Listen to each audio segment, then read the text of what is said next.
آپ دیکھیں شش اقسام وہ کیا ہے، ہم نے پہلے پڑھا تھا نا، یاد ہوگا آپ کو، تو وہاں ہم نے شش اقسام کو پڑھا تھا اجمالی طور پر۔ آج ہم اس کو تفصیلی پڑھیں گے اور ہر ایک کی الگ الگ وہ تعریف بھی وہ بھی کریں گے، ٹھیک ہے۔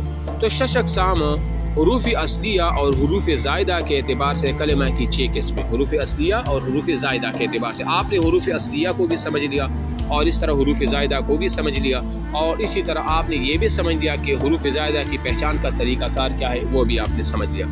اب جو شش اقسام ہیں جس کو 6 قسمیں بھی کہتے ہیں، اس میں نمبر 1 ثلاثی مجرد، نمبر 2 ثلاثی مزید فیہی، نمبر 3 رباعی مجرد، نمبر 4 رباعی مزید فیہی، نمبر 5 خماسی مجرد، نمبر 6 خماسی مزید فیہی۔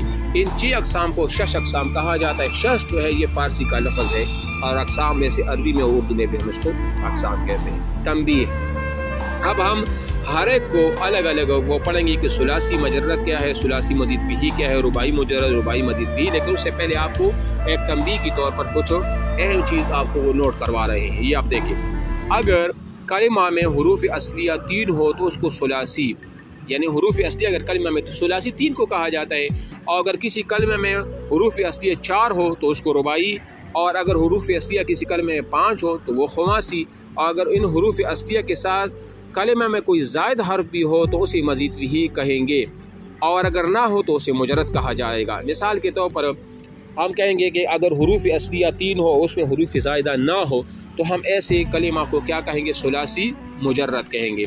اور اگر وہ کلمہ ایسا ہو جس میں کوئی حروف اصلیہ ہو اور وہ 3 پر زائد ہو تو اس کو ثلاثی مزید فیہی کہیں گے۔ تو یہ الگ الگ ان کی تعریفات ابھی وہ آ رہی، اس کو ہم ابھی پڑھ لیتے ہیں۔ ثلاثی مجرد کیا ہے؟ دیکھو، ثلاثی مجرد یعنی وہ کلمہ جس میں حروف اصلیہ 3 ہو اور کوئی حرف زائد نہ ہو۔ مجرد کا معنی کیا ہوتا ہے؟ مجرد کا معنی خالی ہونا، مجرد کا معنی خالی ہونا۔ اکثر بعض زبانوں میں غیر شادی شدہ کو بھی مجرد کہا جاتا ہے۔ اس کی وجہ یہ ہوتی ہے کہ چونکہ وہ اکیلا ہوتا ہے، تنہا ہوتا ہے، اس کے ساتھ اس کی بیوی نہیں ہوتی، تو لہٰذا اس کو بھی مجرد کہا جاتا ہے۔ تو چونکہ ثلاثی مجرد میں بھی حروف زائدہ نہیں ہوتی، تو لہٰذا اس وجہ اس کو ثلاثی مجرد بھی وہ کہا جاتا ہے۔ جیسے مثال نصرہ مدد کی اس ایک مرد نے بروزن فعل، اور زید نام ہے بروزن فعل، زید فعل۔ اب یہاں دیکھیں، یہاں نصرہ ہے، اس کو ہم ثلاثی مجرد کہیں گے۔ کیوں کہیں گے؟ وجہ اس کی ہے کہ یہاں پر یہ فعل کی وزن پر ہے، نون فا کی جگہ، صاد عین کی جگہ، را لام کی جگہ، لہذا کوئی حرف زائد نہیں ہے، لہذا ہم اس کو ثلاثی کہیں گے اس اعتبار سے کہ اس میں حروف اصلیہ 3 ہے۔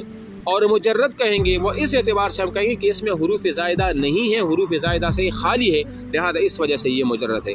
آ رہی ہے سمجھ آپ کو یہ بات؟ اچھا، نمبر 2 ثلاثی مزید فیہی۔ ثلاثی مزید وہ کلمہ جس میں حروف اصلیہ 3 ہو، یعنی حروف اصلیہ تو اس میں 3 ہوں گی اور کوئی حرف جو ہے نا اس میں زائد بھی ہوگا۔ جیسے مثال اکرم، تعظیم کرنا، اس کا معنی ہے بروزن افعال، اور یا یہ فعل میں مثال ہے۔ اور سراج، چراغ کو کہتے ہیں بروزن فعال، یہ اسم میں ہے، یعنی ثلاثی مزید فیہی میں اسم میں مثال سراج اور فعل میں مثال اکرم ہے۔ اب یہاں پر آپ دیکھیں، اکرم یہ ہے ثلاثی مزید فیہی۔ وجہ اس کی ہے کہ ثلاثی ہے اور مزید فیہی، اس میں جو اکرما کو جب ہم وزن لے آتے ہیں افعلا کے وزن پر، اکرما بروزن افعلا، تو یہاں پر کاف فا کی جگہ، را عین کی جگہ، میم لام کی جگہ۔ اب اس میں جو حمزہ ہے نا پہلے سے اکرما میں، وہ آیا ہے زائد، لہذا اس وجہ سے یہ مزید فیہی وہ ہو گیا۔ اور ثلاثی اس لیے کہ ثلاثی پر ایک حرف زیادہ آیا ہے، تو لہذا اس کو ثلاثی مزید فیہی وہ کہیں گے، ٹھیک ہے نا۔ اب اس کے بعد ہے رباعی مجرد۔ یہ وہ کلمہ جس میں حروف اصلیہ 4 ہو اور کوئی حرف زائد حرف نہ ہو، جیسے زلزلہ بروزن فعلل۔ ہم نے پڑھا تھا وہاں نا کہ حروف اصلیہ میں یا تو 2 لام ہوں گے، یا 3 لام ہوں گے، یا 1 لام ہوگا۔ یہ 2 لام والی مثال ہے، کیونکہ یہ رباعی ہے اور مجرد ہے، یعنی اس میں حروف اصلیہ 4 ہوں گے تو یہ رباعی ہوا، اور مجرد اس وجہ سے ہوگا کہ اس میں چونکہ حروف زائد نہیں ہے، تو لہٰذا اس وجہ اس کو مجرد کہا جائے گا، اور رباعی مجرد اس پوری کلمہ کو کہا جاتا ہے۔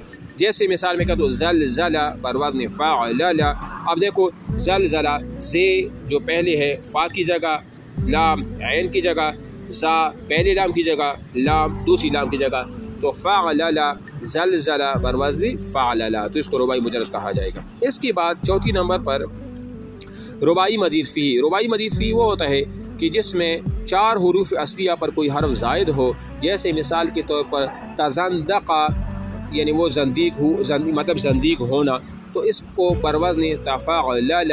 اب یہاں پر دیکھو، اور جیسے سمسار دلال کو کہا جاتا ہے بروزن فعلال، تو یہ اسم کی مثال ہے رباعی مزید فیہ میں۔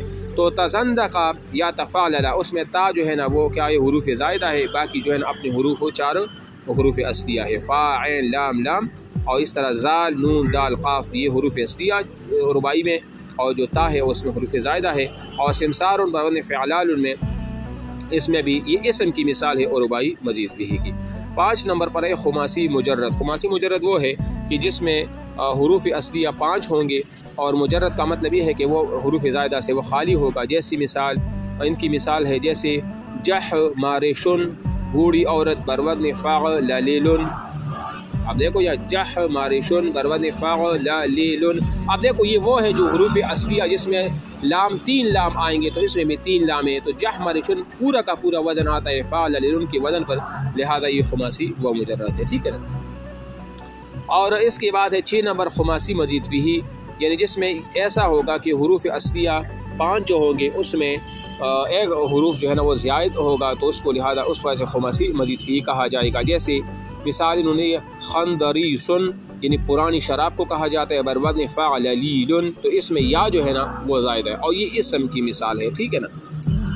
فائدہ: خماسی مجرد 2 خماسی مجرد و مزید فیہ صرف اسماء ہوتے ہیں، افعال خماسی نہیں ہوتے، اس لیے انہوں نے خماسی مجرد اور خماسی مزید فیہ میں صرف اسم کی مثالیں پیش کی، افعال کی مثالیں پیش نہیں کی۔ وہ اس لیے وہ آپ کو بتا رہے کہ چونکہ افعال میں خماسی مجرد خماسی مزید فیہ نہیں ہوتی، اسماء میں ہوتی ہے، لہذا انہوں نے وہی مثال بھی آپ کو وہ دے دی، ٹھیک ہے۔